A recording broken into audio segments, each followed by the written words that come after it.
Hello, friends, and welcome back to another episode of r/IDOWorkHereLady, and our story for today. I'm drunk, and I want some damn snuggles. Let me preface this by saying I had the oh crap holy trinity going for me. I was tired, I was hungry, and I was sick. I believe the common phrase would be I was hangry. Now, for reasons I don't understand, several restaurants in my downtown decided to close early. After being turned away, for carryout no less, twice, I decided to brave my local posh bar/restaurant. Please note that when I say I was turned away twice, I mean I was turned away more than an hour before they usually close. It wasn't a holiday, but it was very cold out. Now, realizing the universe has decided to be extra devious tonight, I decided to call ahead. A lovely lady answered, confirmed that they had their full menu on offer, but asked me to order in person as it was very loud and she didn't want to mishear a phone order. Fair enough. I put on my big girl pants and walked the 10 minutes to the bar despite the cold. Loud was an understatement. There was a live band and the place was packed. I didn't see any staff nearby, but that was hardly a surprise given how busy they were. So I stood by the hostess stand and was waiting. I was sick, so I was wearing a martial arts hoodie, yoga pants, and tennis shoes. The wait was also dragging on, so I pulled out my DS to play some games. You would think this would set me apart from the staff, who wear all black with a company-branded black tank top/t-shirt, but who among us can comprehend the logic of a staggeringly drunk man? Enter said staggeringly drunk man, DM. So this guy stumbles up to me and stands right next to me, mere inches from me. This guy is swaying drunkenly closer every moment, so without looking up from my game, I step away from him. He comes closer, so I sigh and meet his bleary, drunken gaze. DM, I want to snuggle. I blink, shocked and confused, and decide to not have the mental capacity to deal with his inept flirting. I figure if I ignore him, he'll take the hint and go away, so I go back to my DS. Sadly, ignoring the drunk man did not work. DM, I want to snuggle. Okay, fine. Maybe if I acknowledge him, I can shut him down. That's great. Good luck with that. DM, but I want to go have snuggles. Me, good for you, man. Good luck. So could I have snuggles? If you find someone, more power to you, man. No, I want my girlfriend snuggles. This warranted looking up from the DS. Sure enough, an equally drunk lady materialized. Me, good for you, man. Have fun. Okay, back to the DS. I know I beat this boss as a child, so why is it hard now? I've gotten so much worse at playing games. DM, so can we go snuggle? Come on, dude, what am I, your mom? Would you ask your mom? You're old enough to drink, why are you asking a stranger for permission to snuggle your girlfriend? Surely your girlfriend's opinion is the only one that matters. Me, sure dude, be safe. Now as I say this, the hostess finally appears. Please note I've been waiting a good 10 minutes at this point. Hello, miss. I'm so sorry for the wait. How can I help you? Now, at this point, my DS is on her table, and I'm facing her, which means I can't see the two drunk idiots behind me. Hi, I called a little while ago about a carryout, or... The hostess screams, wait, stop! You can't go out there! The hostess is looking over my shoulder. I look over my shoulder, and sure enough, the drunken couple is frozen by the door. What? I'm so sorry, sir, but you can't bring drinks outside. Oh, I suddenly have a sinking feeling, a dawning realization. DM, but I want to snuggle with my girlfriend. I just want my girlfriend. Why can't I just snuggle with my damn girlfriend? The frankly bewildered hostess recovered quite quickly. You're welcome to go outside, you just can't take your drinks with you. She then points to several signs plastered by the entrance, all reiterating that drinks could not be taken outside, but could be left on a table by the entrance. But this is I Don't Work Here, Lady, and my story wouldn't belong here without the obvious twist. He puffed up and pointed the dreading accusing finger at me, but she said I could snuggle with my girlfriend. I shrugged at the hostess and we shared a, what the hell is this guy thinking look. Sir, you're welcome to go outside and do any legal activity you wish with your girlfriend. However, it would be illegal to take a drink outside. If our security team caught you doing anything illegal, we would need to inform the police. There was an odd hard edge in her voice, and DM deflated a little bit. He bounced back quite nicely, though. DM. But she said I could go. She lied. I'm gonna go because she said I could, and you can't change your mind now. And if you call the police, I'm just gonna tell them that your employee said I was fine. So it'll be all your fault, and you'll get in trouble. The hostess and I shared a look. But before the hostess could say anything, I forced a neutral look onto my face, raised my voice a bit, and said, "So anyway, I called about 20 minutes ago about a pickup order." Unfortunately, before the hostess could get a word out, DM once again interjected, "What do you mean order? Don't you work here?" Now this, dear reader, is where DM went from being an easily forgivable drunken idiot to a massive spiky dildo. "No, I don't work here. I'm just waiting to make a carryout order." "You don't work here? You don't effing work here?" Me. "No." "Well then why the F did you tell me I could go outside? What's wrong with you? If I got in trouble, it would have been your fault. I just want to snuggle with my girlfriend and you effed it up. What, are you going to say sorry?" Now, my dear readers, I'm a small woman. 5'4", 115 pounds. However, I've been fighting since I was about 5 years old. Several people have made the mistake of assuming they can steamroll over me because I'm little. This has led to the birth of what has been dubbed the Celtic Beauty Death Glare. In my style of martial arts, the attitude shift is known as kime, or really bad attitude. It's when everything shifts and you're ready for whatever may come. This shift coming over me is apparently very scary.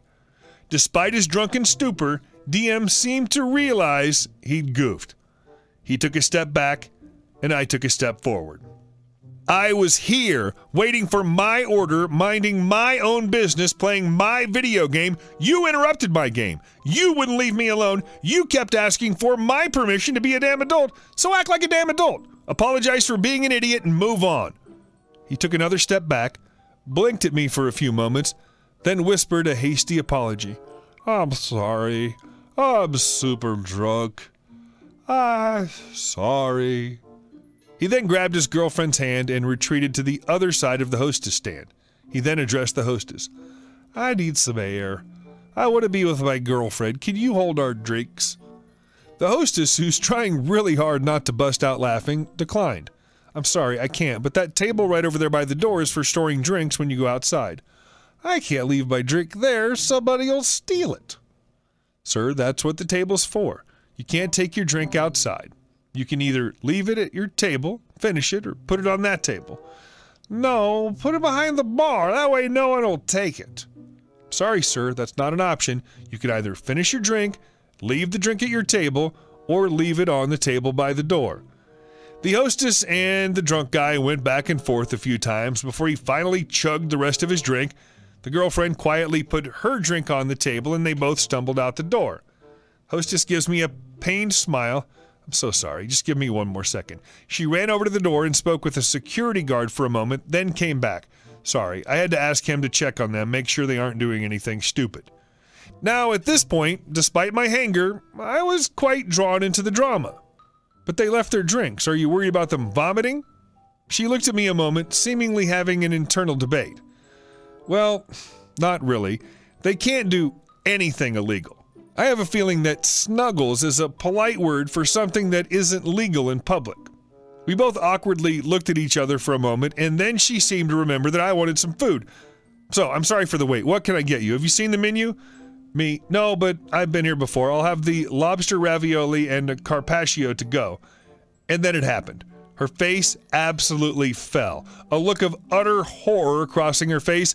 She stammered a few times before finally getting it out. "I'm so sorry. We no longer serve our full menu late night. We have a new bar menu for late night now." I looked at her in horror as she reached for a single sheet of paper and handed it to me. I nearly cried. Wings, a bunch of deep-fried stuff, no real food, just greasy bar food from a bar that usually specializes in oysters and fine Italian cuisine. "I'm so sorry. When did you stop serving? When I called 20 minutes ago, they said you have your full menu."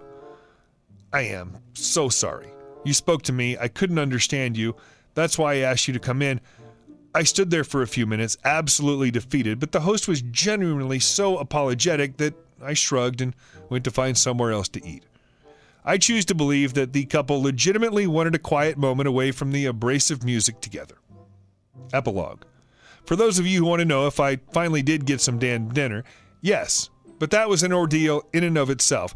Ironically, it sort of encompassed an I do work there moment. There was another bar across the main strip downtown that was still open, so I walked over and spoke with the bouncer, who confirmed they did still have their entire menu, which had a few real food options. The amazing waiter saw my zombie stagger and came up to me within moments to ask if I needed anything. I ordered, and this absolute saint asked me to take a seat and get comfortable. He'd get my food out as soon as possible. The bar was pretty packed, and I didn't want to take up space, so I stood in a corner, once again playing on my DS. Ladies and gentlemen, I was doing well. I was close. I almost had that boss. I was so close. I had about 3 minutes of peace before another security guy approached me. He said, "Do you really do it?" I looked up, hungry, bewildered, and 120% done with human beings. What? Do you really do it? Do what? Your jacket. I looked down and realized I was wearing my hoodie from my martial arts school. Oh, yeah, I do. He stared at me, a really deep, serious, searching stare, and then in an oh-so-serious tone, "Uchimata." I stared at him, deeply confused by whatever point he was trying to make. What about it? "Uchimata," he repeated, vehemently and with absolutely no context. It's a throw, an inner thigh throw. What about it? He straightens up, beaming like he's won the damn lotto. So do you really do it? Yes, I really do it. So how long have you done it? Several years. He puffed up at that and decided to bless me with his entire martial history. I smiled and nodded, thinking about how that darn boss was really getting me, thinking about how close I was to beating him before the security guard interrupted me, about how rude it was to keep playing the game that was on and in my hand despite being a zombie. Manners won. I didn't even glance at the DS while he spoke. Anyway, I wish I could still do it, but it's way too expensive. I don't know how you do it. I don't know how anyone can afford training now. My dear readers, I was tired, I was hungry, and I didn't think, I just spoke. I brought this upon myself. My dojo is very reasonable. It's $60 a month. What? Membership at my dojo is only $60 a month. He scoffed. Well, maybe for you. If I went, it'd be at least twice that. No, it wouldn't. The adult rate is $60. He laughed again. Lady, it's $60 for you because you're pretty. It'd be way more for me if I went. Besides, the instructor probably really likes you. As you can imagine, this statement made me very angry. Well, considering I am one of the instructors, I think I'm a little more qualified to comment than you are. You're one of the instructors? Yes. Are you sure? Very. Well, how can you be? What the penguin screwing Christ is this guy on? I didn't want to talk about martial arts. I just wanted to kill the final boss in my game. You interrupted my game to talk to me, and now you don't believe me? What drugs are you on, guy? So I tell him, I've done it for a very long time. My students seem to think I'm good at it. I'm not the only instructor, but I am one of them. Are you sure the owner doesn't just like you? Okay, nope, 170% done now. So I tell him I have 20 years of experience and a room full of trophies, medals, and belts that say I'm more than qualified to teach. But you're right.